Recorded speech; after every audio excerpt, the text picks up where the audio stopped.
निद्रा, तंद्रा, आलस्य, विक्षेप, संशय, ये जिसके जीवन में अधिकायत है उसका सर्वनाश निश्चित हो जाता है साधना का। नींद पर काबू पाओ, निद्रा के अधीन मत हो, ये बहुत बड़ी शत्रु है, ये भजन का नाश करने वाली है।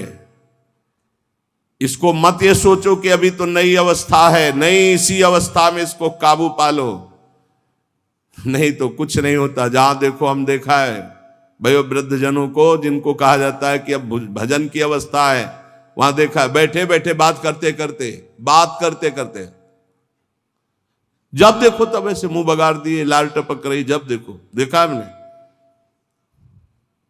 क्योंकि हृदय मलिन है तो तमोगुण का ही राज्य रहेगा, सतोगुण थोड़ी आ जाएगा। यौवन अवस्था में निद्रा को शासन में ले ले, ए विजयी या अभ्यास विजयी कर देता है। निद्रा, तंद्रा, ना नींद है ना जागृत अवस्था है, वो बेशुद्ध अवस्था सी रहती है। आलस्य, किसी भी सत्कार्य के लिए अंदर उत्साह न रहना। विक्षेप, बार बार भोगों का आकर्षण होना। संशय, ये बातें बिल्कुल साधक के जीवन में नहीं होनी। पक्की बात समझ लो, भगवान को प्राप्त करना कठिन नहीं है, संसार का राग त्यागना कठिन है। और वो सत्संग शुरू है, भगवान ने सत्संग दे दिया है, ये रोज काट रहा है तुम्हारे संसार राग को, पक्का मानना। निद्रा, तंद्रा, आलस्य, विक्षेप, संशय, ये जीवन में साधक के नहीं होने चाहिए।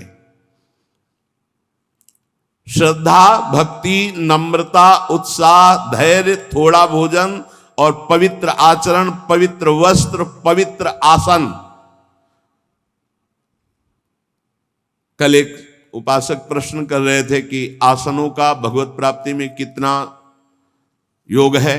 बहुत ज्यादा योग है, पर सिद्धासन और पद्मासन में बैठने की वो भूल न करे जिसका ब्रह्मचर्य ठीक नहीं है।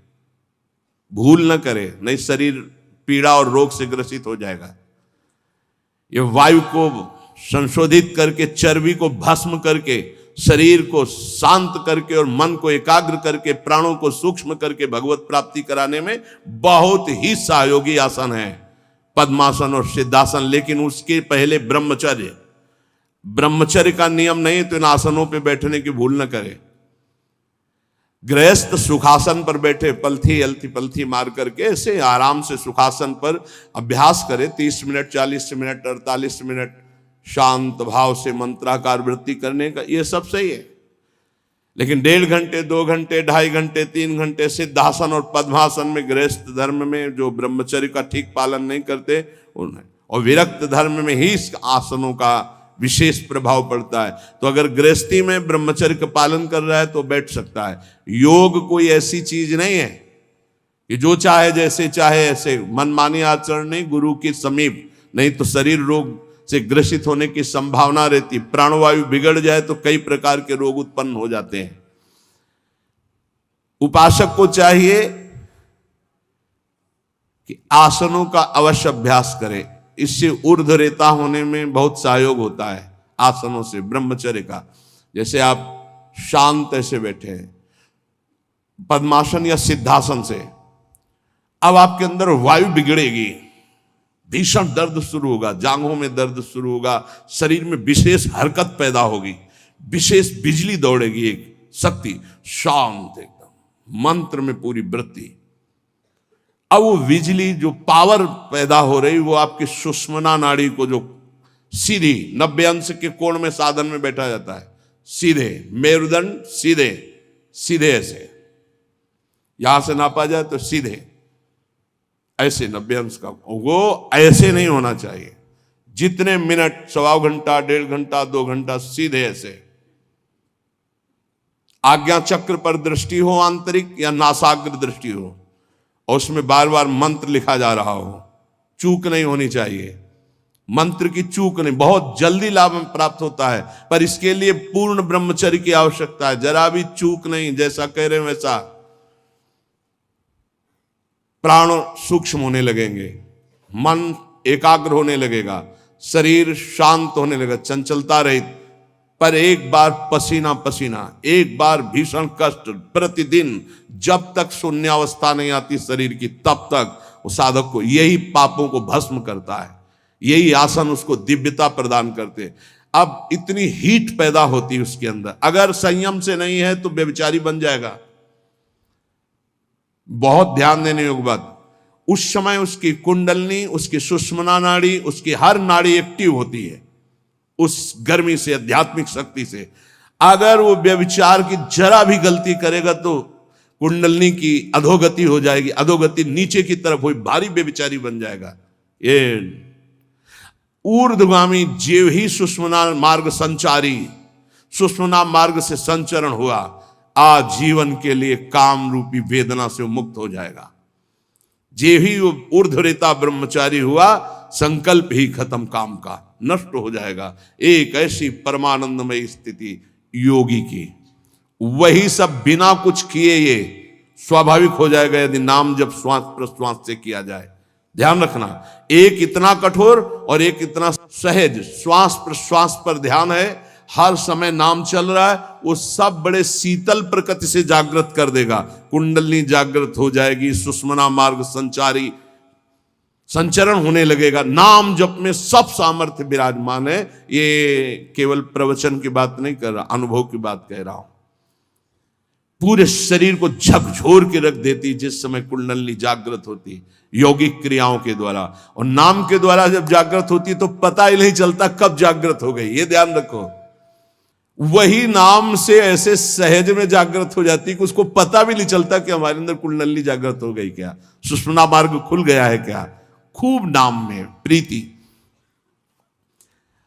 सदाचार पूर्वक आसनों का सेवन, ये तो सदगृहस्थ भी कह सकते। 45 मिनट आप सुखासन पर बैठने का अभ्यास करें, अगर थोड़ा भी परमार्थ पे, कम से कम 24 घंटे में 2 बार आसन में बैठने का तो अभ्यास। सुखासन ऐसे पलथी मारकर ऐसे आराम से, या अर्ध पद्मासन, एक टांग के ऊपर, बाई टांग के ऊपर दाई टांग ऐसे चढ़ा करके आराम से, ये आराम आसन है।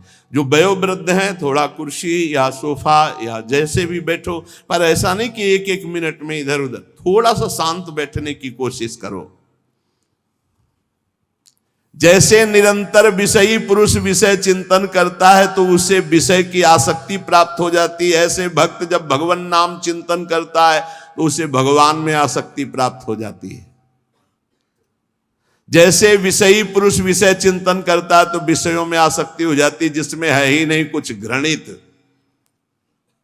घृणित स्थानों में आसक्ति हो जाती है। फिर सच्चिदानंद का जब चिंतन होता है तो उसमें आसक्ति हो जाए तो कैसा आनंद होगा। भगवान मेरे समीप हैं, अनुभव हो रहा है। भगवान मेरे को ऐसे 1000 हाथों से ऐसे घेरे हुए हैं। भगवान निश्चय मेरे को स्वीकार कर चुके हैं। ऐसा 3 बातें उपासक को अनुभव होने लगती हैं जिसकी शरणागति पुष्ट हो गई है। भगवान मेरे समीप हैं, देखो महापुरुषों के वचन है। भगवान सहस्त्रों हाथों से मुझे घेरे हुए हैं, भगवान मुझे स्वीकार कर चुके हैं। ये 3 बातें शरणागत के अंदर आ जाती हैं। देखो आपको अनुभव होता है भगवान मेरे समीप है। अगर नहीं हो रहा तो अभी आपका कोई है, इसीलिए नहीं हो रहा। ये पूज्य श्री राधा बाबा कहते हैं हमारे श्री कृष्ण में एक स्वभाव ऐसा है, वो दूसरिया पसंद नहीं करते। वो जिसको स्वीकार करते हैं उससे अनन्यता की चाह रखते हैं। मौन, अन्य चेष्टाहीन, शरीर मन वाणी केवल आराध्य देव में, तो अनुभव होने लगेगा कैसे प्रभु हमारे समीप रहते हैं। ये कितने बड़े महापुरुषों की खुली हुई बात है। भगवान मेरे समीप हैं, भगवान मुझे शास्त्रों भुजाओं से ढके हुए हैं, मेरी रक्षा कर रहे हैं, भगवान मुझे स्वीकार कर चुके हैं। ऐसा शरणागत को अनुभव होता है। आपको यदि अनुभव नहीं हो रहा तो मौन, सारी चेष्टाएं भगवान के लिए, शरीर मन और वाणी प्रभु के चरणों में समर्पित, तो आपको अनुभव होगा प्रभु मेरे समीप है, अनुभव होता है। हर उपासक को जीवित कैसे रहे। जो भोगों से जीवित है उनकी बात अलग, जो प्रभु से जीवित है उनकी बात। कोई सोच सकता है ये तो विरक्त कर सकता है, गृहस्थ कैसे कर सकता है? तो बोले गृहस्थ संबंधी जितने कार्य वो सब प्रभु को अर्पित करो, नियम से भजन का समय रखो। इतने समय ठाकुर सेवा, इतने समय पाठ, इतने समय भजन, इतने समय ड्यूटी, इतने समय अपने कार्य, समय से सब कार्य, सांसारिक कार्यों को भी समय से करो और भगवत अर्पित करो। जब तक दूसरों से क्रोध करते हो, द्वेष करते हो, कपट रखते हो, स्वार्थ भरा व्यवहार करते हो, अभिमान भरी वाणी बोलते हो और लोक में दूसरों की निंदा करते हो, तब तक हृदय में विद्यमान भगवान होने पर भी तुम ये अनुभव नहीं कर सकते कि वो मेरे समीप हैं। बहुत अमृतमय वचन है, पता नहीं आपको कैसे लग रहे हो। बिल्कुल अंदर का ऑपरेशन है।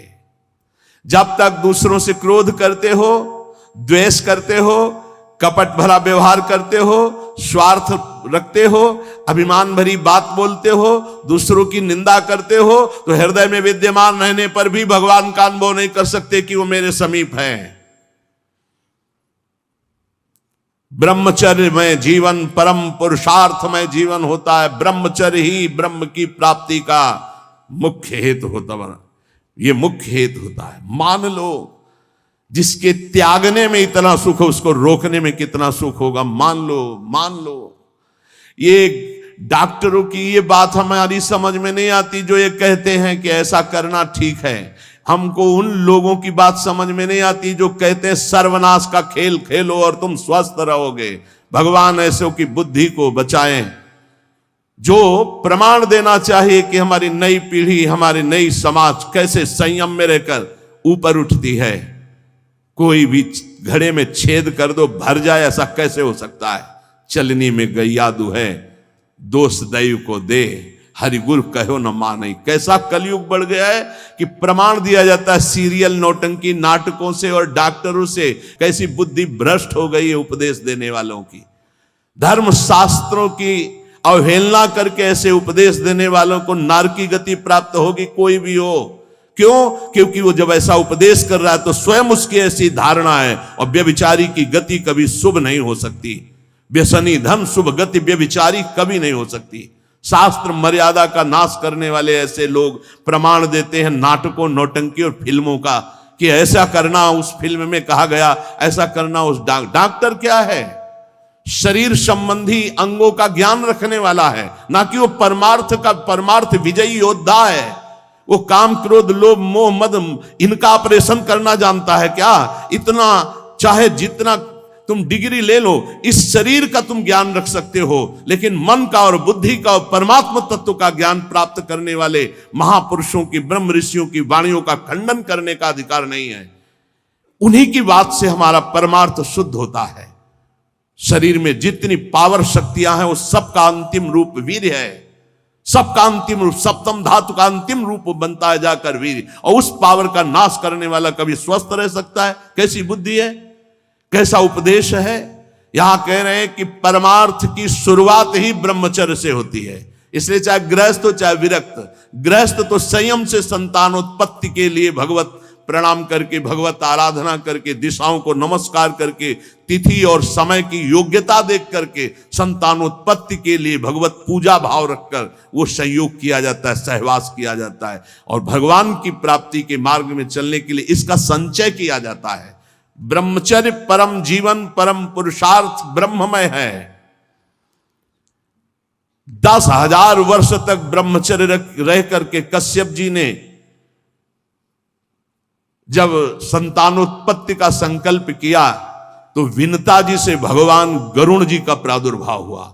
भगवान अरुण जी का, जो सूर्य के सारथी और जो हरि के वाहन गरुड़ जी, अरुण जी। फिर 1000 वर्ष तक रहकर तो भगवान वासुकी, भगवान शेष, अनंत फणधारी, इनका जब जब वो सहवास करते तो हजारों वर्ष ब्रह्मचर्य रह के तो बलिष्ठ देवता, बलिष्ठ दैत्य सब उन्हीं से प्रकाशित हुए, कश्यप जी से। ब्रह्मचर्य पूर्वक जीवन कई वर्ष व्यतीत करके नाम जप करते हुए फिर संतान, तो चाहे बालिका हो चाहे बालक, वो जगत मंगल करने वाला हो गए, पशुओं जैसे आचरण से नहीं। ब्रह्मचर्य जिसका ठीक है वही, चाहे गृहस्थ हो चाहे विरक्त, वही परमार्थ पर विजयी हुआ है आज तक। सद्भाषण, सद्विचार, सद्भावना, न्याय निष्ठा, आडंबर पाखंड का त्याग, वही जाकर के धर्मात्मा महात्मा बनता है। इसलिए भक्त को चाहिए कि ब्रह्मचर्य पर विशेष ध्यान दे और रात्रि के सोने के समय ज्यादा सावधान रहे। उस समय वेदना काम की जरूर जागृत होती है, उस समय जरूर ध्यानस्थ रहे, कीर्तन परायण रहे, नाम जप करते हुए शयन करे और शेष भाग रात्रि का भजन में व्यतीत करे। मध्य भाग शयन के लिए, शेष भाग प्रारंभ भजन और उठने के समय भजन। अब आप लोगों की तो दिनचर्या ऐसा है कि अर्धरात्रि से शुरू हो जाती, शेष भाग आने ही नहीं पा। ये जो ब्रह्म मुहूर्त समय कहा जा रहा है, इस समय तो सत्संग हो रहा है आपका। कितना सौभाग्य है कि आप उठना चाहो या ना उठना चाहो, आपकी दिनचर्या ऐसी कि आपको अगर 2:30-3 बजे नहीं उठोगे तो आप अपनी दिनचर्या नहीं कर पाओगे। कितना सौभाग्य कि श्री जी ने ऐसे हमको विवश करके साधन में लगा दिया है। विवश ना चाहे तो भी उपस्थित होना पड़ेगा। जो जबान का खूब लोभी है, भोजन का स्वाद लेने वाला, वो तमोगुणी स्वभाव का हो जाता है। वो कभी जनेंद्रिय पर विजय प्राप्त नहीं कर सकता, कभी ब्रह्मचारी नहीं हो सकता। लेकिन ये बात जितेंद्रीय महापुरुषों में परीक्षा नहीं की जा सकती। संध्या के समय भोजन करने से भजन में अरुचि पैदा हो जाती, इसलिए संध्या के समय कभी भोजन न करे। भोजन के समय नाम जप जरूर करे, क्योंकि एक एक कवल में जितना बार नाम जप करोगे शरीर में रस जाएगा, वो रस आपको भजन में बढ़ाएगा। टीवी चला के भोजन न पावे, क्योंकि टीवी का दृश्य देख के चिंतन करते हुए भोजन पाओगे तो टीवी में चल रहा है वही तुम्हारे चिंतन में चलेगा, तुम्हें परमार्थ से रहित कर देगा। अगर बहुते कुछ देखने सुनने की आदत है तो उस समय संतों के पावन चरित्रों की चर्चा सुनो, कोई कथा चलाओ, कथा सुनते हुए भोजन पाओ। अगर एकाग्रता पूर्वक भजन करने की रुचि नहीं जागृत हुई तो सत्संग सुनो, संतों के चरित्र सुनो, बड़ा प्रभाव पड़ता है। संतों की छवियां सामने रखनी चाहिए जहां भोजन पाने का हो, कुछ सदुपदेश सामने रखने चाहिए। अपने यहाँ तो बड़ा मंगलमय है, राधा राधा ऐसा नाम चलता रहता है। एक दिन सबके बीच में पाया, बड़ा सुख मिला कि नाम चलता रहता है, आप लोगों के कान में नाम गूंज रहा है। भोजन के पहले हाथ और पैर अच्छे से धो लेना चाहिए। लांग बूट पहन करके भोजन पाते हैं तो पैर क्या धोएंगे। होटल में गए ऐसे जूता पहने ऐसे, अरे पवित्रता जितना रखोगे उतनी बुद्धि शुद्ध होगी। अब को तुम खड़े हो बॉर्डर पे, वो बात अलग है सैनिक रूप में, लेकिन सब सैनिक थोड़ी है। भोजन पहले कैसे पाते थे हम आपको कैसे बताएं, आप हंसोगे गांव की बात सुन करके। जब भोजन पाने जाते थे तो ऊपर के वस्त्र उतार दिए जाते थे। जो पुराने जन है गांव के वो भले जानते हो, आज के आधुनिक क्या जानेंगे। नीचे धोती कांच, पैर हाथ धो के कुल्ला करके, पाटा लकड़ी का उसको धो करके, नीचे ऐसे चौका लगा हुआ है, फिर आते थे। स्टील के पात्र प्रयोग नहीं हो सकते रसोई में या कहीं भी नहीं, कांसे के फूल के ऐसे पात्र होते। जब प्रसाद ऐसे भोग सामने आता तो फिर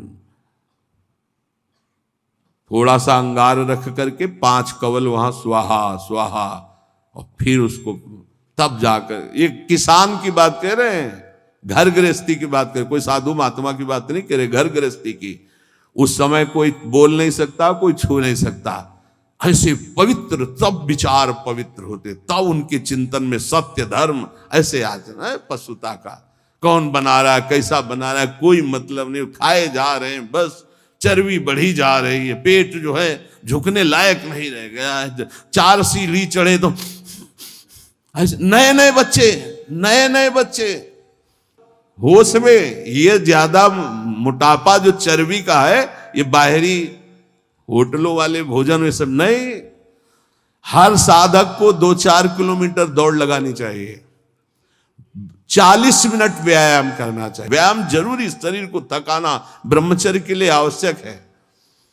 अब ना मानो तो भगवान जाने, आप क्या करें, कह ही सकते हैं।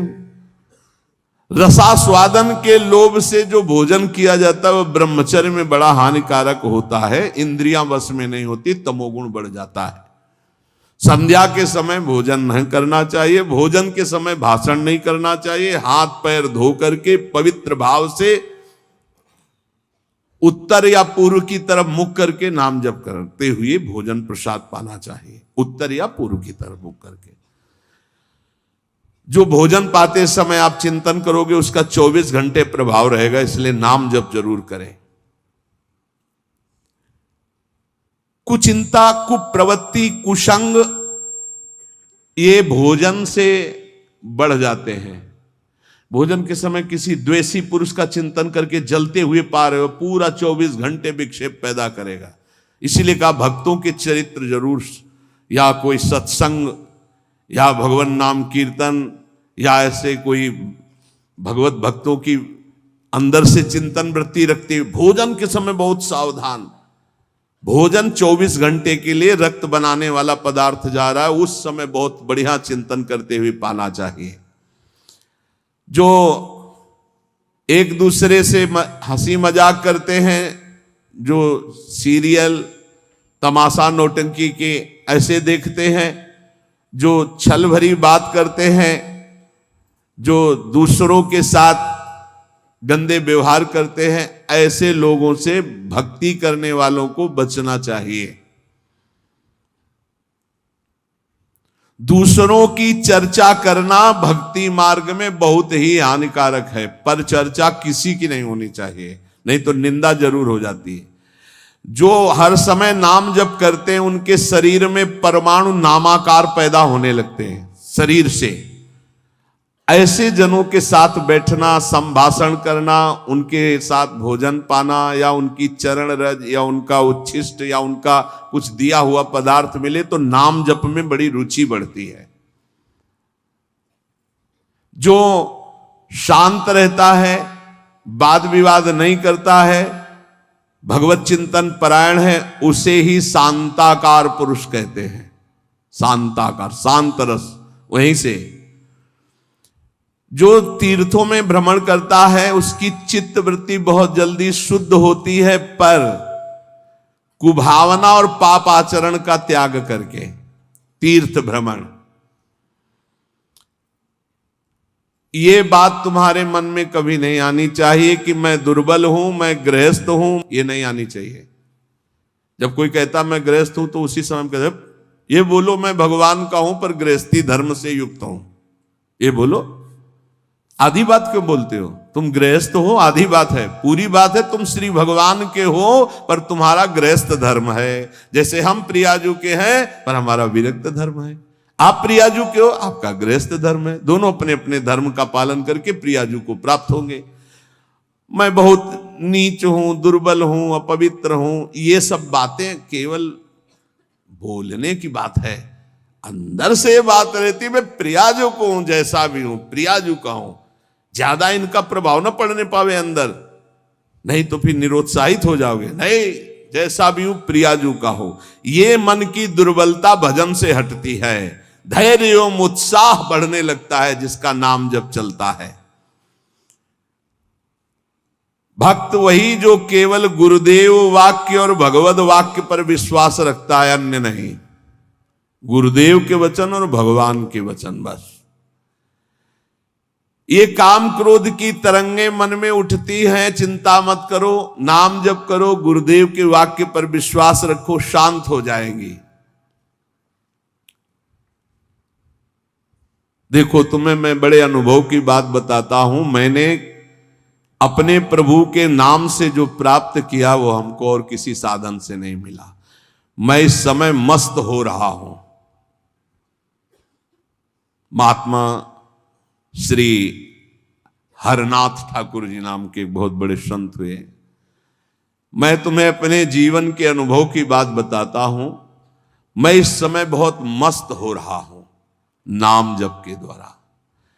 कभी भी मैंने शुचि और असुचि का विचार नहीं आने दिया। शुचि माने होता है पवित्रता, असुचि माने होता अपवित्रता, कि अपवित्र हूं कि पवित्र हूं इसका विचार नहीं आने दिया। हर समय नाम जब चलता रहा है। तुम्हें सच्ची बतावें, यहां ना कुछ पवित्र है ना अपवित्र है। देखो कैसा मन का नाटक है। ऊपर से नहा लिया, हम समझ रहे पवित्र है, और यही मल भरा हुआ है। यही एक बस चावल भर चमड़ी का ढक्कन है ढका हुआ, नहीं तो यहां मलाशय मूत्राशय सब यही है। भला क्या पवित्र हो गया? ऊपर से पानी डाल ली, रेशम के थैले में बिष्ठा भर लियो और ऊपर से उसको नहा दो तो पवित्र हो जाएगा क्या? अगर तुम्हें पता है कि इसमें बिष्ठा भरा है, छुओगे उसे और इसमें भरा है। ए कितना इस शरीर से प्यार करते हो? है क्या ये थैला है और कुछ नहीं है। यहां भगवान बैठे, यहां भगवान बैठे, और यही पूरा नीचे सब नरक कुंड भरा हुआ है।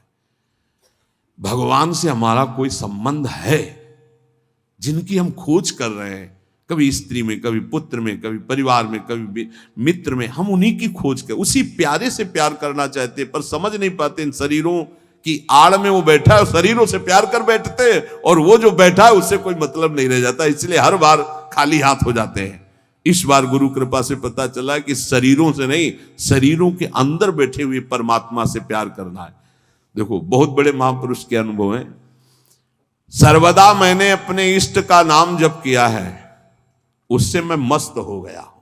भला कौन अपने अनुभव ऐसे बताता है? संत ही कृपा करके बताते हैं। कभी भी मैंने सूची असुचि का विचार नहीं किया, क्योंकि ये कभी पवित्र हो ही नहीं सकता। और दूसरी बात, मैं कभी अपवित्र हो ही नहीं सकता। दूसरी बात स्वरूप में है, और पहली बात शरीर में है। ये कभी पवित्र हो ही नहीं सकता, और मैं कभी अपवित्र हो नहीं सकता। ईश्वर अंश, जीव अविनाशी, चेतन, अमल, मल रहित, ये मल युक्त, जड़, मलयुक्त, विनाशी, परिवर्तनशील, ये कभी पवित्र नहीं हो सकता। मैं कभी अपवित्र नहीं हो सकता। इसलिए चिंता की बात नहीं, हर समय राधा राधा राधा राधा। मैंने इस नाम से वो सुचितम स्थिति प्राप्त कर ली है। सुचितम माने परम पवित्र स्थिति, जिसको मैं वाणी से नहीं बता सकता। मैं इस नाम से एक स्थिति प्राप्त की है जो शयन में, स्वप्न में और जागृत में मुझे हर समय डुबोए रहती है। पकड़ना, महापुरुषों की बात पकड़ना। ये राधा नाम नाम ही नहीं है, ये महामहिम परा मंत्र है, परा विद्या है। ये नाम ही तंत्र का सार है, ये नाम ही मंत्र का सार है, ये नाम ही ईश्वर श्री कृष्ण का सार है। राधा नाम वेद मंत्र और यंत्र तंत्र में सबे सार को सार, ताते श्री सुख प्रगट कियो नहीं, जान सार को सार। परम धन राधा नाम आधार।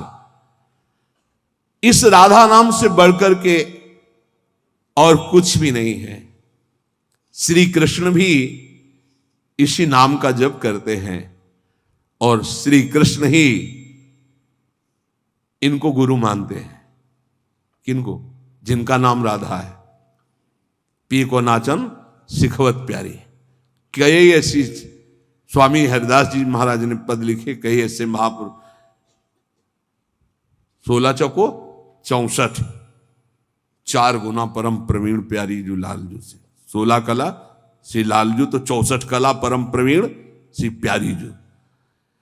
इस नाम के उच्चारण से भवरोग निवारण हो जाए तो साधारण बात है।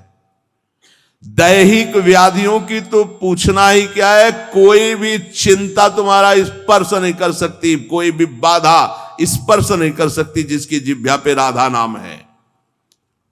मेरी बात मान जाओ, नामोच्चारण करो, सारा संसार तुम्हारा ही हो जाएगा।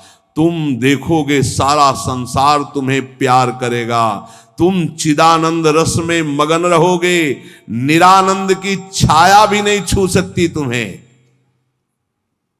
आदि भौतिक, आदि दैविक, आध्यात्मिक कोई भी भय नहीं रहेगा। सभी भय भयभीत होकर भाग खड़े होंगे। सदा के लिए तुम निर्भय और निश्चिंत हो जाओगे।